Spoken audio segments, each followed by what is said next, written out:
Alors aujourd'hui, le titre de la série, c'est Fearless, sans peur. Et comme j'ai mentionné dans le passé, la peur, c'est l'ennemi le plus important de l'humain qui nous empêche de remplir nos responsabilités, d'entrer dans les plans que Dieu a pour nous et cette destinée qui nous est volée. Alors, Seigneur, peut nous aider à enrayer ce voleur. Si on se rappelle les 6 clés des semaines précédentes, la première était de faire face à nos peurs, la deuxième, d'établir des limites saines, la troisième, accepter les vérités de Dieu. Vous savez, lorsqu'on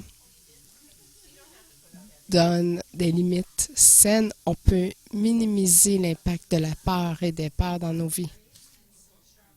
Jusqu'à ce que nous comprenions et embrassions toute la vérité de qui Dieu est,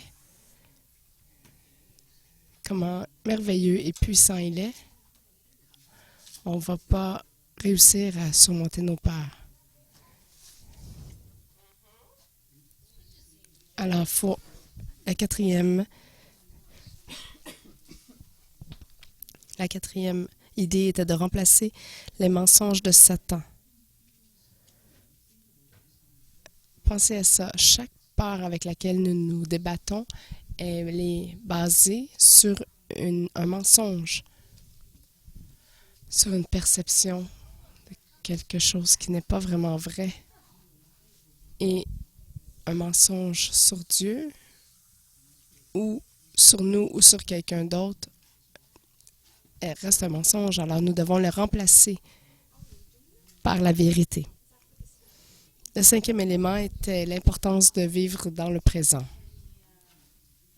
Libérer le présent. Soit qu'on vit dans la peur des conséquences de notre passé ou dans la peur des défis du futur. Alors nous devons apprendre à vivre dans le présent. La semaine dernière, nous avons regardé à l'élément embrasser la confiance de Dieu.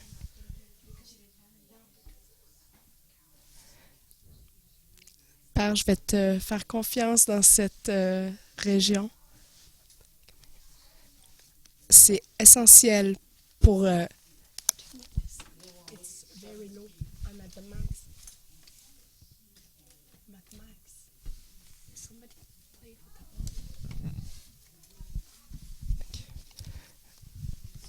À chaque jour, nous devons gérer nos peurs une par une. On doit dire à partir de maintenant, je ne vais pas permettre à ma vie qu'elle soit dominée par ces peurs. Demain, je vais me lever et je vais saisir ce jour. C'est notre 7e élément aujourd'hui. Aujourd'hui, je vais vous donner 9 éléments pratiques.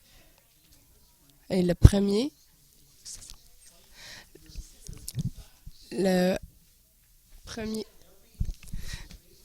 alors, je vais vous donner des éléments clés pour saisir le jour. Le premier est de combattre vos peurs avec les faits.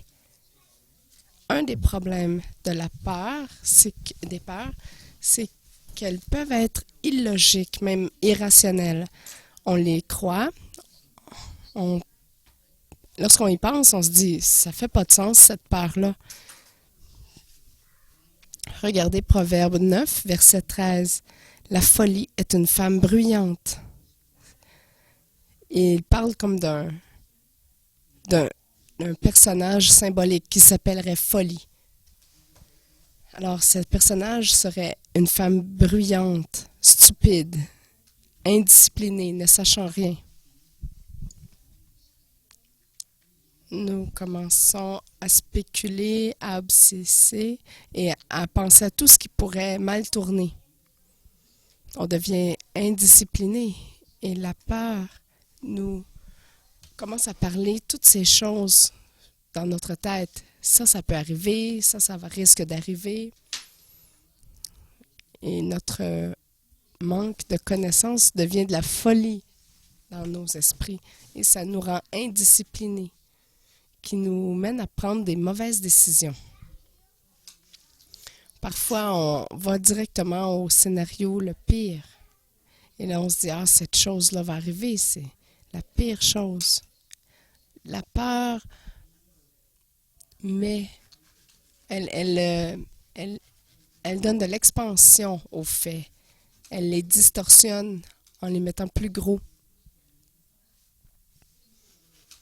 Le 1er janvier 2000, les gens pensaient qu'il allait avoir un problème informatique. Et ils pensaient même que la société allait s'écrouler. Mais les gens ne comprenaient pas à ce moment-là comment les ordinateurs fonctionnaient et comment c'était assez facile d'ajouter une ligne de code pour corriger le problème. Mais la plupart des gens ne connaissaient pas grand-chose, donc ils ont commencé à craindre le pire.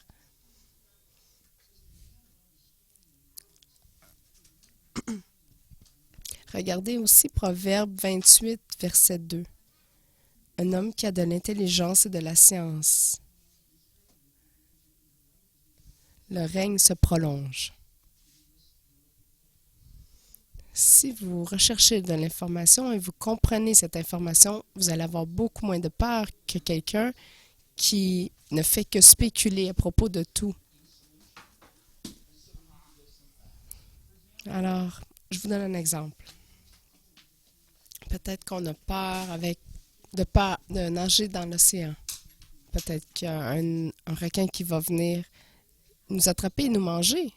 Alors, on peut avoir cette peur-là.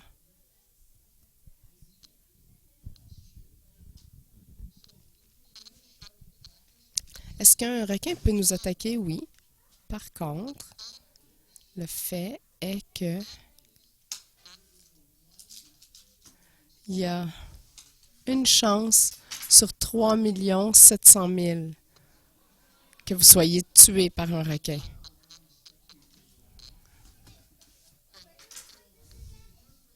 Alors, si vous avez peur d'être tué par un requin, vous devez aller dans l'océan 3 700 000 fois et ensuite, ça va arriver. Ça risque d'arriver une fois que vous soyez mangé par un requin. Alors, si on va dans l'océan sans avoir peur d'être mangé par un requin, on peut apprécier la beauté et la joie d'être dans l'océan et d'y nager.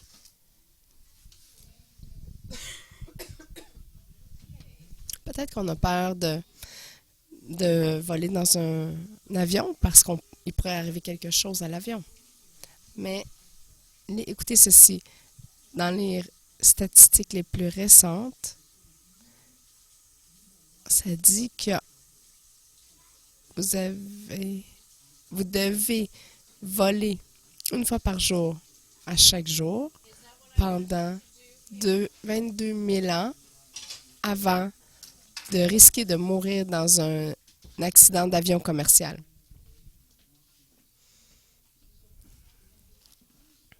Alors, si on s'équipe et on s'arme de quelques faits, ça peut nous rassurer.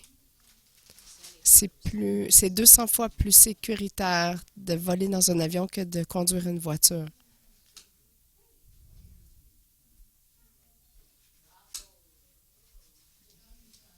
Alors, lorsqu'on possède les faits, on peut réduire nos peurs. Le deuxième outil, c'est de surmonter petit à petit. Si vous avez un esprit de peur, on peut rejeter l'esprit de peur. Mais parfois, la peur est causée par des expériences précédentes, par de l'ignorance ou par nos propres schémas de pensée. Alors, regardez le Proverbe 13, verset 11. Celui qui amasse peu à peu son argent l'augmente. Peu à peu. Regardez dans Exode 23, verset 30. Je les chasserai peu à peu loin de ta face jusqu'à ce que tu augmentes en nombre et que tu puisses prendre possession du pays. Alors que nous prenons possession petit à petit, Dieu nous augmente le courage, la confiance, la foi, les habiletés, petit à petit.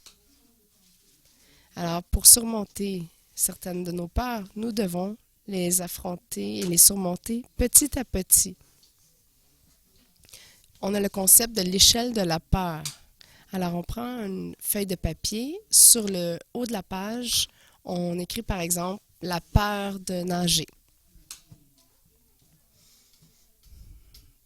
Et là, on met cette activité, on la brise en petites étapes qui sont moins épeurantes.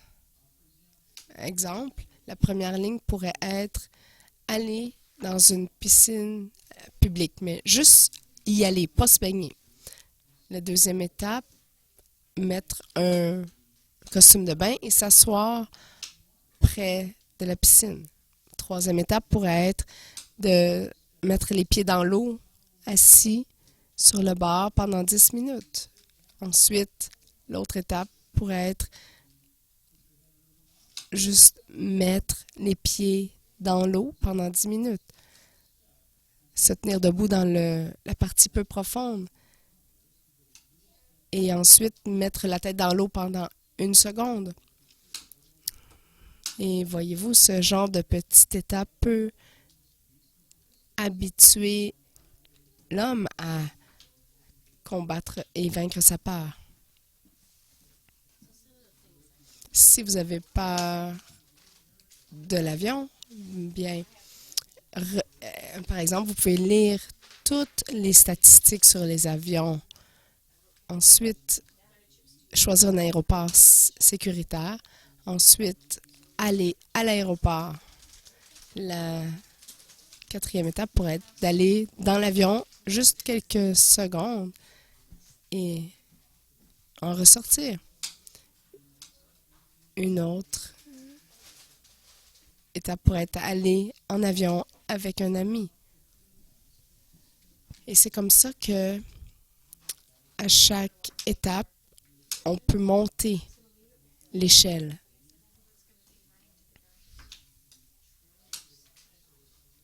On peut appliquer ce concept de gradation de l'échelle des peurs pour beaucoup de situations où nous avons peur dans notre vie, comme aussi aller chez le médecin, la peur d'aller voir un docteur.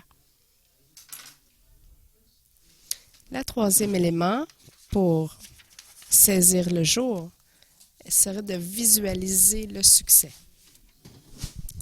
Combien de fois est-ce qu'on visualise l'échec au lieu de visualiser le succès? Ça nous empêche d'aller accomplir nos objectifs.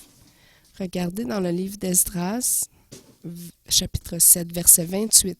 « Fortifié par la main de l'Éternel, mon Dieu qui était sur moi, j'ai rassemblé les chefs d'Israël afin qu'ils partissent avec moi. » Ezra a eu sa vision d'aller à Jérusalem, mais il ne voulait pas aller rebâtir parce qu'il y avait beaucoup d'ennemis à Jérusalem à ce temps-là. Mais lorsqu'il a réalisé que la main de l'Éternel était sur lui, il a commencé à y penser, à le déclarer, à garder cette image dans sa tête que Dieu était avec lui. Et c'est alors qu'il gardait tout ça en lui qu'il a eu la victoire. Il a visualisé le succès et non l'échec.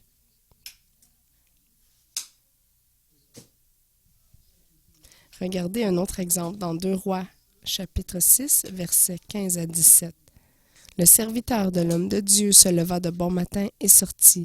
Et voici, une troupe entourait la ville avec des chevaux et des chars. Et le serviteur dit à l'homme de Dieu, « Ah, mon Seigneur, comment ferons-nous? » Il répondit, « Ne crains point, car ceux qui sont avec nous sont en plus grand nombre que ceux qui sont avec eux. » Élisée pria et dit, « Éternel, ouvre ses yeux pour qu'il voie. » Et l'Éternel ouvrit les yeux du serviteur, qui vit la montagne pleine de chevaux et de chars de feu autour d'Élisée.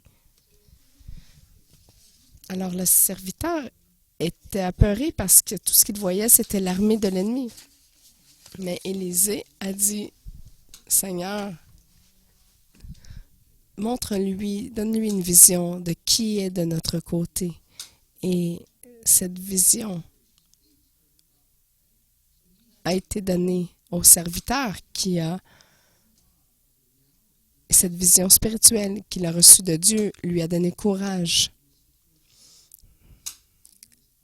C'était la vérité, pas ce qui était, ce que ses yeux voyaient. Vous savez, c'est possible, c'est impossible de surmonter la peur lorsqu'on visualise la défaite. Nous avons besoin de changer notre manière de concevoir et changer les images qu'on voit dans notre tête. Si vous visualisez une entrevue qui se passe mal, si on visualise les choses qu'on veut construire jamais complétées, on nourrit nos peurs et c'est comme ça qu'on n'arrive à rien. Regardez Proverbe 29, verset 18. « Quand il n'y a pas de révélation, le peuple est sans frein. » Lorsqu'on visualise la défaite et l'échec, on devient sans frein dans nos émotions, dans nos comportements, dans nos pensées. Et lorsqu'on commence à douter, à penser et avoir peur, devenir anxieux, on nourrit la peur. Si on a une vision de Dieu et qu'on la visualise, à voir ce que Dieu veut et sans faire une image, on réussit à surmonter nos peurs. Conquérir la peur parce que je vois ce que Dieu me promet et je me déplace, je me dirige vers cette image. On peut voir ce que Dieu, le résultat que Dieu a pour nous lorsqu'on accomplit ce qui est projeté. On ne va jamais remplir les promesses de Dieu par les mots, paroles prophétiques qu'on a reçues tant que on ne se dirige pas vers elles. Regardez un quatrième clé que je veux vous partager, c'est de méditer sur la parole de Dieu. Psaume 1, versets 2 et 3. Mais qui trouve son plaisir dans la loi de l'Éternel et qui la médite jour et nuit? Il est comme un arbre planté près d'un courant d'eau qui donne son fruit en sa saison et dont le feuillage ne se flétrit point. Tout ce qu'il fait lui réussit. Il devient fructueux parce qu'il médite la parole de Dieu. Le secret du succès d'une vie prospère, c'est de méditer sur la parole de Dieu. C'est pas les habiletés, c'est pas les talents, c'est pas qui vous connaissez. Le secret est de méditer la parole de Dieu. N'importe qui peut réussir si il est rempli de la parole de Dieu et médite ces images dans sa tête. On a des connaissances qui nous parviennent ensuite et les révélations, et ça augmente notre foi et nous aide à surmonter nos peurs. Il y a beaucoup de peurs qui pourraient se dissiper dans nos vies si on faisait que méditer un verset. Par exemple, celui-ci que vous pourriez méditer. Philippiens 4, verset 13. « Je puis tout par celui qui me fortifie. » C'est Christ. On peut tout en Christ. C'est lui qui nous donne la force. Regardez, en méditant, je puis tout. Pas seulement Billy Graham, mais moi aussi. Je peux tout et je peux tout par celui qui me fortifie. Vous méditez encore et vous allez entendre, je peux tout faire par Christ qui me fortifie. C'est par qui? C'est par Christ. Je peux tout par celui-là qui me fortifie. C'est le Fils de Dieu qui a conquéri la mort. Et c'est lui qui me renforce, qui me fortifie, qui me donne la puissance, la force. Ce mot est le même que Jésus a dit et qu'il a utilisé. Lorsque l'Esprit Saint viendra sur vous, vous recevrez la puissance, la dynamis, power, puissance. Dynamis est l'Esprit Saint, la puissance de l'Esprit Saint. Et c'est sur moi que je recevrai cette puissance, pas sur la personne à côté de moi. Dieu va me fortifier, moi. C'est comme ça qu'on médite sur ce verset. Un seul verset va vraiment vous donner du courage et vous aider à surmonter toute peur. Regardez Acte 1, verset 8. Vous recevrez une puissance, le Saint-Esprit survenant sur vous. Regardez aussi le psaume 77, verset 12. Je me rappellerai les œuvres de l'Éternel, car je me souviens de tes merveilles d'autrefois. Je ne vais donc pas méditer sur mes échecs passés ou mes faiblesses. Je vais méditer sur les œuvres puissantes de Dieu qu'il fait pour moi et à travers moi. Ce sur quoi nous méditons détermine nos succès ou nos échecs. Alors je choisis de méditer sur la parole de Dieu et sur ses vérités pour me donner du courage qui nourrit ma foi et qui me permet de surmonter les épreuves et ma peur. J'ai un autre outil pour vous. Se souvenir des victoires précédentes. Vous savez, on oublie tellement trop rapidement et vite les victoires précédentes que Dieu a eues dans nos vies. Je vous encourage à écrire un petit livre de souvenirs où vous pourriez écrire rapidement lorsque Dieu vous a donné des victoires pour se rappeler ces victoires passées. Regardez, c'est comme dans le psaume 143, verset 5. Je me souviens des jours d'autrefois, je médite sur toutes tes œuvres, je réfléchis sur l'ouvrage de tes mains. Il y a certaines personnes qui se rappellent des bons moments, mais il y en a d'autres qui se rappellent seulement des moments inconfortables et d'échecs qu'ils ont vécus. Mais c'est important de se rappeler de ces moments où Dieu nous a donné du succès. Regardez, psaume 126, verset 3. L'Éternel a fait pour nous de grandes choses. Nous sommes dans la joie. Nous sommes remplis de joie. Nous nous rappelons toutes les victoires que Dieu nous a données. On devient rempli de joie et il y a quelque chose de merveilleux qui se passe à ce moment-là lorsqu'on se remplit de cette joie qui vient de Dieu. Néhémie 8, verset 10. Car la joie de l'Éternel sera votre force. Ce que Dieu a fait pour nous et en nous, ça nous rend forts. Forts dans la foi, dans le courage.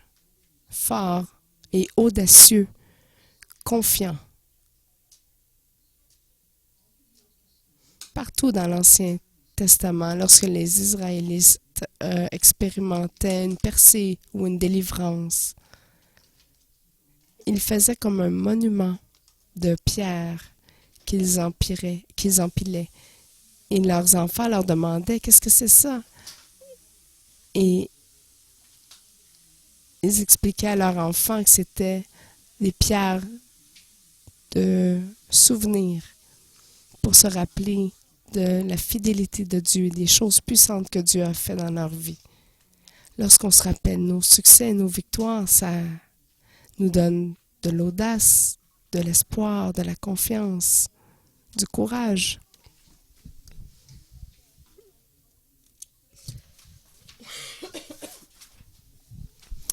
Le 6e clé que je voulais vous parler, c'est d'apprendre des techniques de relaxation biblique.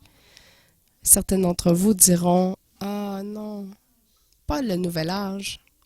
Mais écoutez, c'est biblique. Il y a parfois des moments où on a beaucoup de moments de tension extrême et on se dit on ne peut pas prendre plus de pression, donc on veut arrêter d'essayer. Une vie très occupée avec trop de responsabilités peut nous mener à une peur de l'échec et trop de stress. Ça nous amène à une peur de confrontation. On se dit plus jamais je ne veux pas aller à l'extérieur parce que c'est plus de problèmes encore. Alors, comment est-ce qu'on peut gérer ces peurs et ce stress? Lorsqu'on pratique la relaxation biblique, regardez dans Psaume 4, verset 5. « Parlez en vos cœurs sur votre couche, puis taisez-vous. » Pause. Je vous dis, couchez-vous dans votre lit et ne bougez plus. Parlez en vos cœurs et faites une pause et réfléchissez. Regardez le psaume 46, verset 11. Arrêtez et sachez que je suis Dieu. Je domine sur les nations, je domine sur la terre. D'arrêter et d'être tranquille, ça veut dire de calmer notre corps au complet. De calmer nos voix intérieures, d'arrêter de parler, de laisser les pensées du Seigneur nous envahir, de relaxer notre corps, nos muscles, même notre respiration, de la laisser se calmer. Ça calme le corps entier lorsqu'on fait ça. Vous savez, lorsqu'on a peur, notre système sympathique met en activation, ce qui augmente notre rythme cardiaque, notre respiration s'accélère et elle devient moins profonde. Ça donne un peu plus d'oxygène à nos cœurs, mais ça augmente le stress. Et on peut même se sentir un petit peu en panique et nos muscles deviennent tendus. Simplement par le stress et la peur. Alors, c'est pour ça qu'il y a beaucoup de sagesse dans le psaume 46, verset 11, qui dit d'arrêter. Le psaume 4, verset 5, et qui dit « Parlez en vos cœurs sur votre couche, dans votre lit, et taisez-vous. » De prendre toutes nos pensées, de les laisser se calmer et de les remplacer par la paix de Dieu. Je t'aime, mon fils, ma fille, je suis fière de toi. On entend ses pensées, ses paroles au lieu de nos propres pensées. Et on permet à ces émotions de nous remplir de cette tranquillité. On relaxe tous nos muscles et on calme notre respiration en respirant lentement et profondément. Ça aide aussi à relaxer nos muscles. Et nous pouvons faire le Selah, qui est la pause par la souveraineté de Dieu. D'être calme et de savoir qu'il est Dieu. C'est pas à propos de nous remplir, mais c'est plutôt c'est pas de nous vider, mais c'est de nous remplir de la grandeur de Dieu.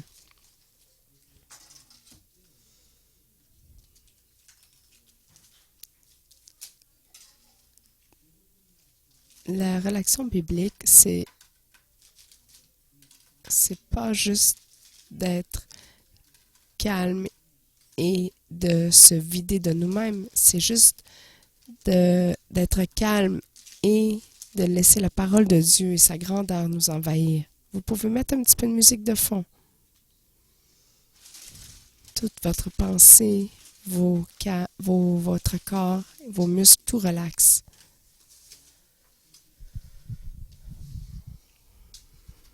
Le 7e élément, la 7e clé, c'est de permettre le changement, d'arrêter de vouloir contrôler le monde. Certains d'entre nous doivent commencer à arrêter de vouloir tout contrôler et de permettre à Dieu d'être Dieu. Il ne faut pas vouloir être Dieu nous-mêmes. Regardez Ésaïe 43, verset 19. « Voici, je vais faire une chose nouvelle sur le point d'arriver. Ne la connaîtrez-vous pas? Je mettrai un chemin dans le désert et des fleuves dans la solitude. » Vous savez, nous les humains, on aime les choses telles qu'elles sont et on n'aime pas le changement. Nous avons peur que le changement endommage nos vies, nous pousse en dehors de nos zones de confort. Mais le changement, c'est l'élément que Dieu utilise pour nous pousser dans de nouvelles opportunités, pour expérimenter de nouvelles provisions de sa main et qui nous permettront de remplir notre destinée en lui.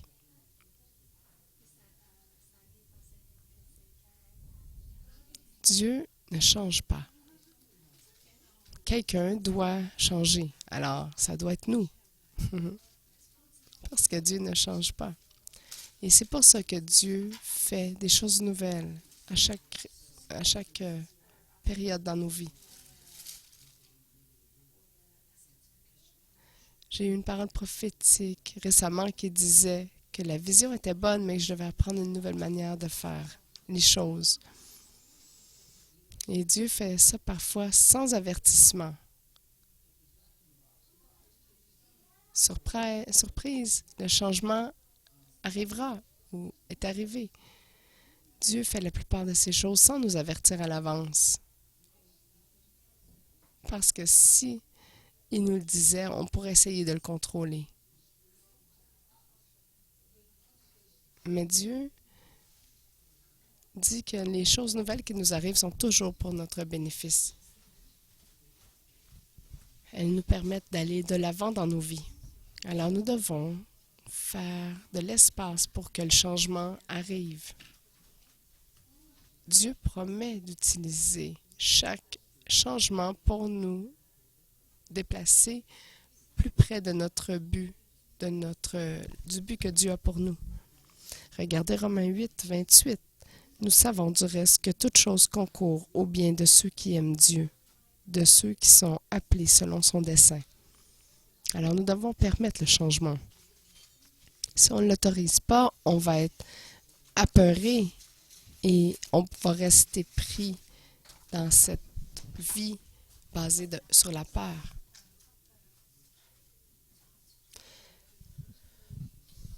Alors, il reste 2 éléments. Le 8e est donc entretenir des relations. Pourquoi? Lorsqu'on permet à des conflits non résolus de perdurer entre 2 individus, nous laissons une porte ouverte à la peur que l'autre va nous trahir ou va nous blesser. Les conflits avec les autres amènent toujours de la peur dans les cœurs. Ça amène vraiment de la peur dans nos cœurs. Et lorsque la peur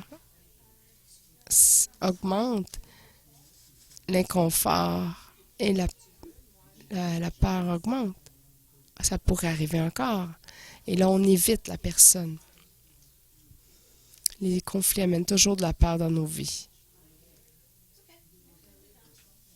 On repousse les gens parce qu'on se dit, à quelque part dans le futur, ça va me décevoir. Matthieu 5, versets 23 et 24. Si donc tu présentes ton offrande à l'autel et que tu te souviennes que ton frère a quelque chose contre toi, Laisse là ton offrande devant l'autel. On sait tous ce que ce verset dit, mais est-ce qu'on sait pourquoi? Pourquoi c'est tellement important de se réconcilier avec notre frère ou notre sœur devant l'autel pour adorer Dieu? C'est parce que lorsqu'on permet à l'offense et au conflit de rester dans notre cœur, ça amène automatiquement une peur de punition et de rejet. Alors, l'esprit de rejet ne discerne pas. Il ne va pas discerner, il va mettre tout le monde. C'est le même esprit de peur de rejet qui va nous donner peur d'être rejetés par nos frères et sœurs et même par Dieu. Alors, lorsque cette peur est là, on ne peut pas avoir cette intimité et cette communion fraternelle avec nos frères et sœurs et avec Dieu ultimement. Alors, ça change l'atmosphère spirituelle parce qu'on a permis au conflit de se pointer et le conflit amène toujours la peur. Ça commence à empoisonner toutes nos relations. Ça peut tellement endommager l'atmosphère d'une congrégation ou même d'un petit groupe d'église maison. Et ça empêche l'onction de Dieu de s'écouler librement et de guérir. Alors, c'est important d'éliminer les conflits pour pas que nos conflits empoisonnent nos vies. Le 9e et dernier élément est d'embrasser votre filiation. Quand je veux dire filiation, c'est être fils et fille de Dieu. Regardez 1 Jean 3, verset 1. Voyez quel amour le Père nous a témoigné pour que nous soyons appelés enfants de Dieu. Et nous le sommes. Mais vous savez, on vit la plupart du temps comme orphelins qui n'ont pas de père qui est en amour avec eux. Lorsque vous vivez en orphelin, il n'y a pas de père pour vous protéger. Il n'y a pas personne de plus grand que vous pour vous protéger. Alors, on doit se protéger, on doit combattre pour se garder en sécurité. C'est ça que font les orphelins, qui ne savent pas qu'ils ont un papa. Ils vivent dans la peur. Regardez Éphésiens 1, versets 18 et 19.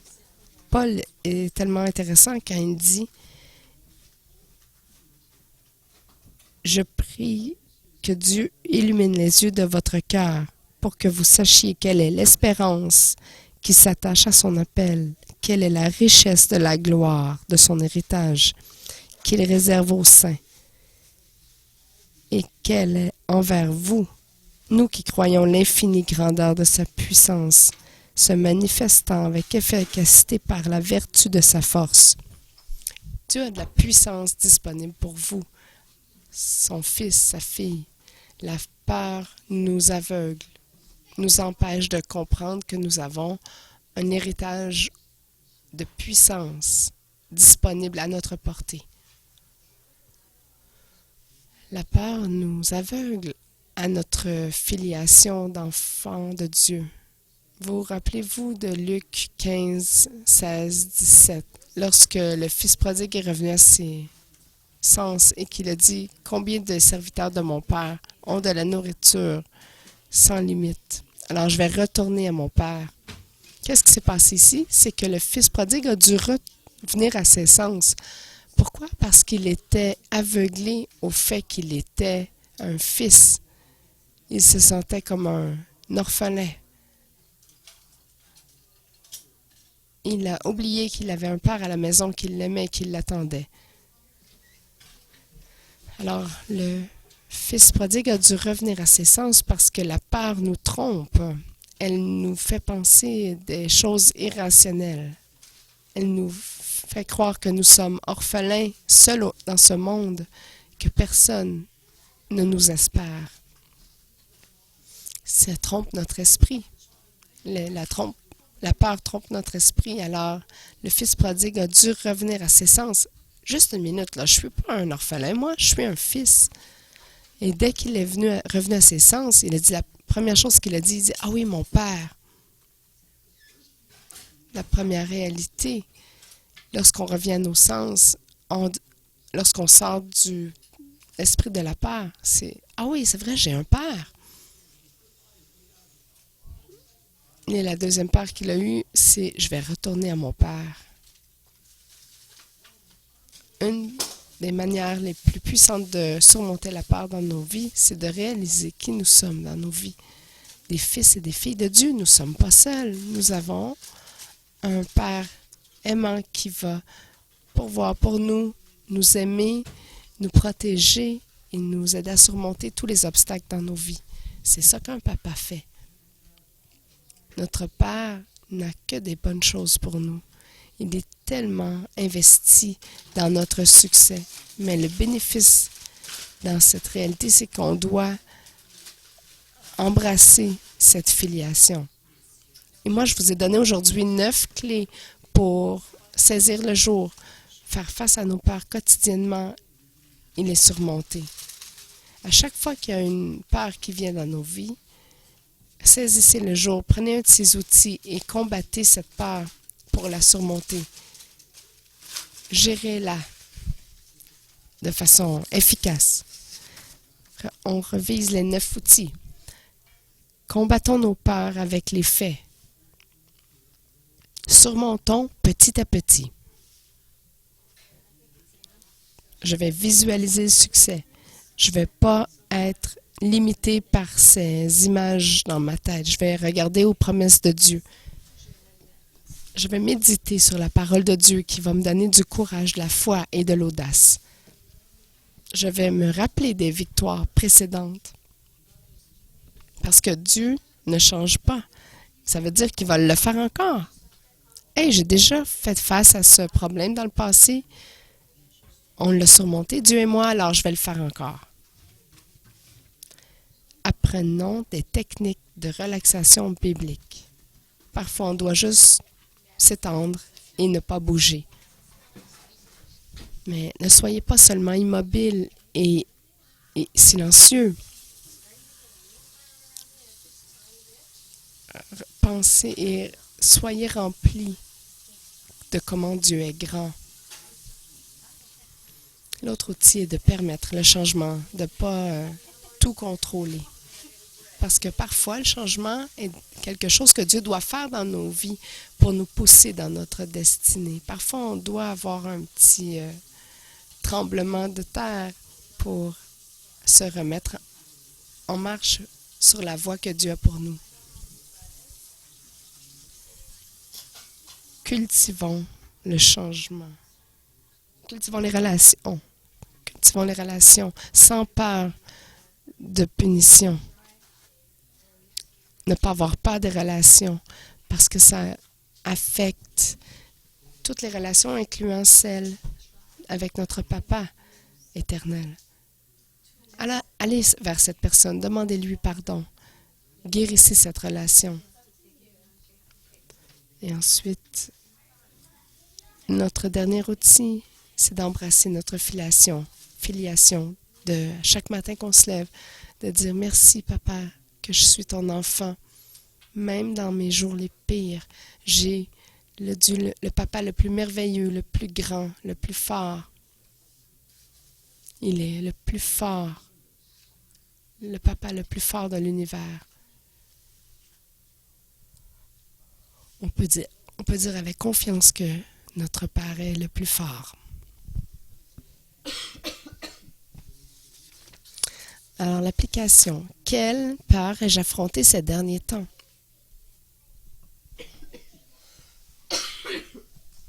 Quel outil puis-je utiliser pour minimiser et surmonter mes peurs?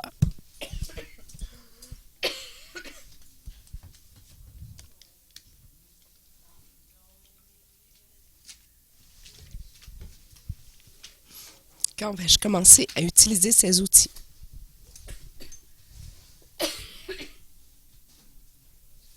La semaine prochaine, on va regarder un dernier outil que Dieu va nous donner pour surmonter nos peurs. Alors, levons-nous tous ensemble.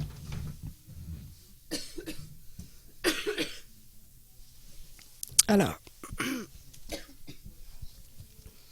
Père, nous te demandons de nous donner le courage et l'audace de commencer à saisir le jour. Aide-nous à être tellement tannés de nos limitations et de nos peurs que nous devenons agressifs dans le combat envers ces peurs. Donne-nous la révélation de faire face à ces peurs. Aujourd'hui, on dessine une ligne dans le sable et on dit non. Mes peurs ne contrôleront plus ma vie. Je ne laisserai pas ces peurs entrer en conflit avec des relations saines. Je ne permettrai plus à mes peurs d'endommager mes relations avec les gens autour de moi. Aujourd'hui, Père, je prie que tu m'aides à saisir le jour et agressivement commencer à faire face à mes peurs. Seigneur, tu m'as appelé à devenir libre. Alors, j'ai besoin désespérément de devenir libre. Je te remets ma vie. Je désire être utilisé de toi. Remplis-moi à nouveau de ton esprit, que je puisse avoir le courage de faire face à mes peurs et de les surmonter avec ton aide. Certains de vous vont devenir, ça peut vouloir dire s'étendre à la maison et de recevoir la révélation d'un Dieu grand et aimant.